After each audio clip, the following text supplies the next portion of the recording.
Berkov sur le vif, le réel enfonce la porte. Et dans un monde, comme on peut le voir, de plus en plus instable, heureusement, les instances internationales veillent, André. Ah oui, ça c'est formidable. Là, écoutez, c'est magnifique. Vous savez que il y a un comité qui s'appelle le à l'ONU, l'ONU, l'Organisation des Nations Unies, le machin dont parlait le général de Gaulle. Mais on va pas commencer à accuser comme ça. Alors, le 8 avril dernier, là, il y a 3 jours, le Conseil économique et social de l'ONU a procédé lors d'une séance plénière consacrée aux élections et nominations à plusieurs désignations dans des organes subsidiaires. Alors, c'est quoi ? Alors, ce comité doit se réunir en mai 2026, donc dans un mois, pour examiner les programmes onusiens touchant notamment, écoutez-moi, notamment, il y a beaucoup de choses, notamment aux droits des femmes, aux droits de l'homme, au désarmement et à la prévention du terrorisme. Alors, qui a été élu dans cette instance ? Écoutez-moi bien, vous allez écouter le porte-parole du Conseil économique et social de l'ONU. Voici, il a désigné les pays qui vont être, je le rappelle, qui vont être dans le comité, n'est-ce pas, de programme de coordination sur le droit des femmes, les droits de l'homme, désarmement et prévention du terrorisme. Écoutez. May I take it that the Council wishes to nominate Albania, Argentina, Cameroon, Djibouti, Guinea, India, Islamic Republic of Iran, Japan, Mexico, Pakistan, Republic of Moldova, Romania, St. Kitts and Nevis, South Africa, and Uruguay for election by the General Assembly to the Committee for Program and Coordination for a 3-year term. It is so decided. Voilà, c'est décidé pour 3 ans. Donc 3 ans pour s'occuper encore une fois de, effectivement, des droits de l'homme, etc. Eh bien, la Chine, bien sûr, le pays le plus remarquable sur les droits de l'homme, la République islamique d'Iran, justement, dont nous parlions, merveilleux, Cuba, magnifique, le Nigeria de Boko Haram et compagnie, etc., le Pakistan, formidable, je veux dire. Voilà, on élit des nations vraiment humanistes. Ça se passe à l'ONU. Et qui a voté et qui n'a pas bloqué la procédure, qui est siégé à l'ECOSOC, donc qui ont voté pour cela. La France, l'Allemagne, l'Espagne, les Pays-Bas, la Norvège, la Finlande, la Suisse, l'Autriche, le Canada, le Royaume-Uni et l'Australie. Donc, vous voyez, tout va bien. Les droits de l'homme, les droits des femmes vont être admirablement défendus, il faut le dire, franchement, c'est formidable, ça se passe très très bien, on est heureux de savoir que ces gens-là sont défendus, magnifiques, voilà. Voilà, les ONG, etc. Vous voyez, on se dit que l'ONU nous protège, l'ONU nous protège, c'est vrai. On continuera à massacrer, excusez-moi, petite toux, c'est peut-être ça, d'ailleurs, cette information qui me fait tousser. Effectivement, voilà, on sera très protégés, effectivement, et les femmes iraniennes comme d'habitude, les Ouïghours en Chine comme d'habitude, et puis au Pakistan, évidemment, les femmes et les filles, entre 2 lapidations, vont être extrêmement protégées, ce qui nous fait un plaisir non déguisé. Berkov sur le vif, le réel enfonce la porte. Et pendant que plein de choses se décident à droite à gauche dans le monde, nous avons un président très actif, André. Extrêmement actif, vraiment. Moi, je suis en pleine admiration envers Emmanuel Macron en ce moment. Mais il s'agite, il est là, il fait, il ne concentre pas de parler, il fait. Qu'est-ce qu'il fait ? Écoutez. Allô, c'est moi, c'est Emmanuel Macron, écoutez-moi bien. Alors voilà, je me suis entretenu aujourd'hui avec le président iranien Massoud Pezeshkian, ainsi qu'avec Donald Trump. Voilà. À tous deux, j'ai indiqué leur décision d'accepter un cessez-le-feu est la meilleure possible. J'ai exprimé mon espoir que le cessez-le-feu, une paix juste et durable pourra être bâtie, réponse aux inquiétudes, et j'ai fait ça. Mais il n'a pas fait que ça. On continue. Allô, Joseph Aoun. Bonjour, cher Joseph Aoun. Mais quel plaisir de vous entendre. Ahlan. Yani kifak ya Monsieur Macron. Monsieur Macron is good. Yes. Monsieur Macron is very, very good. Ok. Alors, je veux vous dire, monsieur, j'ai exprimé à ma pleine solidarité de la France face aux frappes indiscriminées menées par Israël au Liban aujourd'hui, qui ont fait de très nombreuses victimes civiles. Nous les condamnons avec la plus grande fermeté. Ces frappes menacent directement la pérennité du cessez-le-feu. Le Liban doit impérativement en faire partie. J'ai redit la nécessité de préserver l'intégrité territoriale du Liban.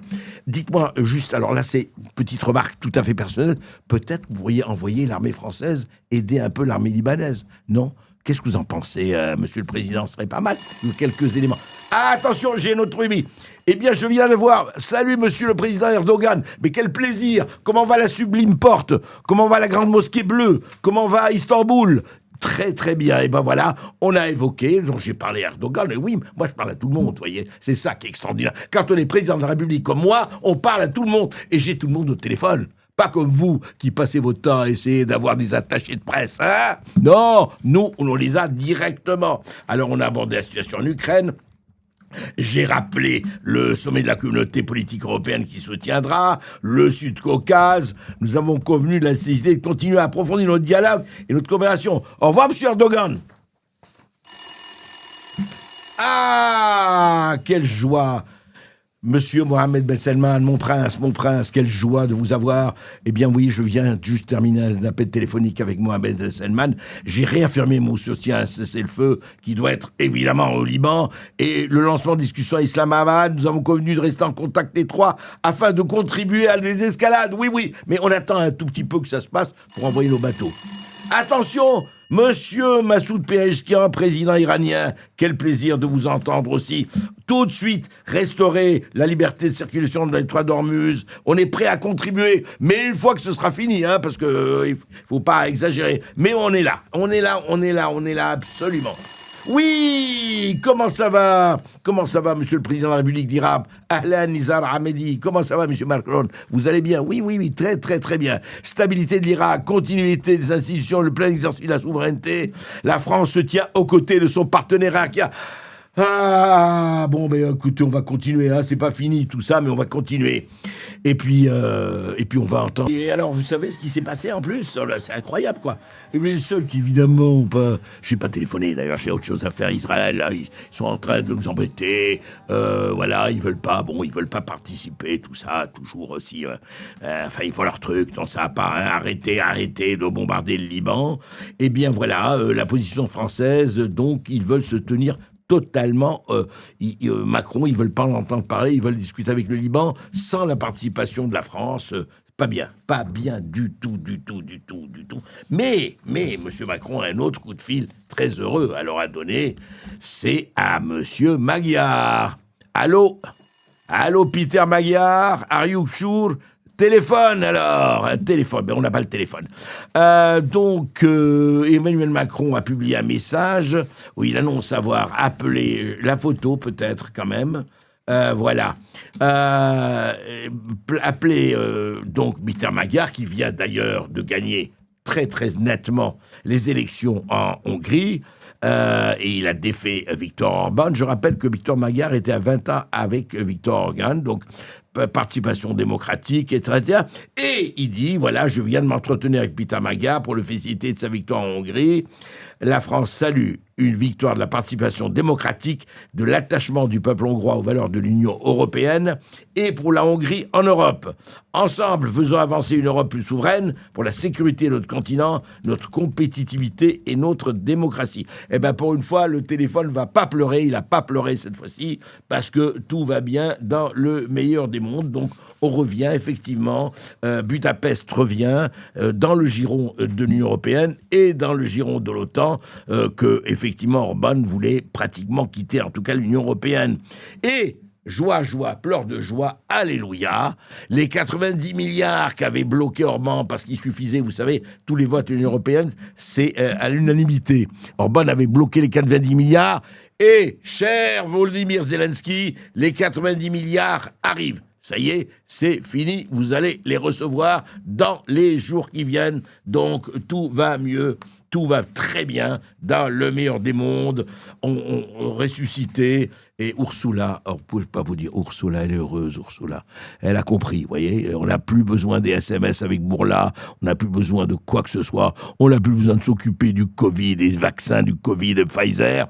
Voilà, l'Europe se retrouve et on est enfin repartir et en dehors de ces espèces de souverainistes grotesques qui voulaient Frexit, Brexit, Budapest-Ixit, etc. C'est terminé, voilà. Maintenant, on a retrouvé la paix des cimetières. Non, la paix des braves, bien sûr.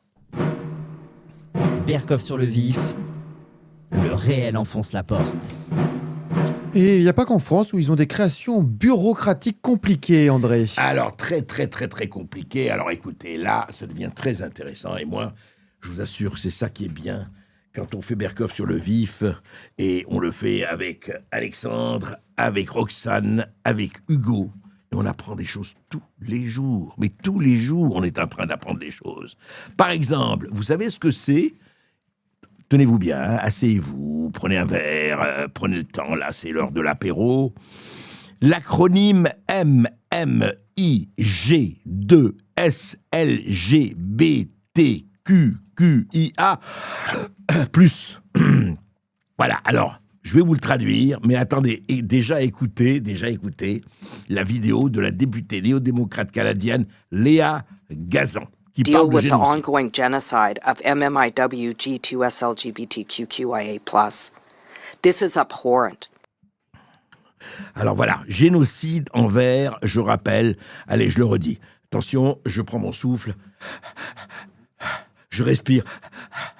MMIG2SLGBTQQIA, ça veut dire, écoutez bien, Missing and Murdered Indigenous Women, Girls and Two-Spirit, Lesbian, Gay, Bisexual, Transgender, Queer, Questioning, Intersex, Asexual. Alexandre Langlois a mis 3 semaines pour essayer de déchiffrer, mais il y est arrivé, bravo Alexandre. Voilà, c'est très intéressant, on arrive, voilà. Alors, je vous traduis quand même. Alors, MMIWG2S, c'est Missing and Murdered Indigenous Women, Girls and Two-Spirit. C'est-à-dire les manquants, les assassinés, femmes indigènes, filles indigènes et disparus ou assassinés. Voilà. Juste la précision, c'est chaque État fédéral, là, ces petits acronymes différents, ils se font un petit concours, c'est pour ça. Là. Voilà, oui, c'est très bien. Chaque État fédéral soit là.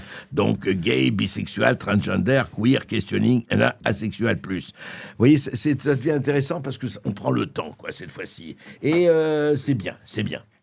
Alors, on a aussi quelque chose d'autre, mon cher Alexandre. Peut-être une salve. Berkoff sur le vif, le réel enfonce la porte. Et effectivement, une dernière perle, André, quelqu'un qui revient du rang a été convenablement accueilli en France. Oui, enfin ça c'est une histoire magnifique. Benjamin Brière, qui a été otage pendant 3 ans dans les prisons iraniennes, de 28 mai 2020 au 12 mai 2023. Écoutez-moi bien, Benjamin Brière, 3 ans dans les prisons iraniennes, je peux vous dire, on peut imaginer ce que c'est que les prisons iraniennes. Hein. On l'a vu avec un certain nombre de gens qui sont venus témoigner chez nous à Berkoff sur le vif. Alors il était condamné pour espionnage, avec de grands guillemets espionnage, hein. Et il a passé essentiellement à l'isolement, annulé, et puis il raconte ce qui s'est passé, et notamment la réaction d'un certain service que nous connaissons tous, le service des impôts, taxes. Écoutez Benjamin Brière sur France Inter. Je leur explique que j'étais en prison, mais que, oui, mais il m'explique que moi, en prison, vous pouvez le faire, parce qu'il y a des assistantes sociales. Oui, mais pas en Iran. Pas en Iran. Il y en a assez peu, oui. Voilà. Et que ma famille aurait pu s'en occuper. Non, ils vous disent ça, sans Ouais. La plus belle pour boucler la boucle de cette histoire-là, c'est que j'ai reçu un message de cette dame-là qui a lu le livre et qui a été très touché. Ça Donc s'est arrangé. c'est fini, vous Ouais. êtes maintenant... Je suis maintenant clean avec les Vous êtes impôts. clean avec les impôts. On peut le dire, Bon. c'est important, parce que Oui. tout le monde autour de cette C'est table... important. Si, si, c'est- Ah ouais, c'est magnifique, ça, c'est pas beau, ça, c'est pas beau. C'est-à-dire que le Benjamin Brière passe 3 ans dans les prisons iraniennes, et au retour, lui dit, mais attendez, vous n'avez pas payé vos impôts, là, hein, il y a un petit problème, là. Hein. Eh oui, regardez, on disait que les administrations ne travaillent pas. Comment ils travaillent pas? Pour nous faire les poches, c'est tellement magnifique, allez, il faut y aller.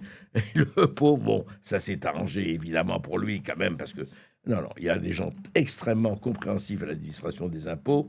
Ça, c'est arrangé pour lui. Mais pour vous dire à quel point c'est intéressant, c'est-à-dire que vous pouvez être au Kamchatka, vous pouvez être au fond de l'Amazone, vous pouvez même être en traversée en sous-marin le détroit d'Ormuz, eh ben, les impôts seront là, hein, au nom du PES, du fisc et du Saint-Esprit. Ainsi soit-il.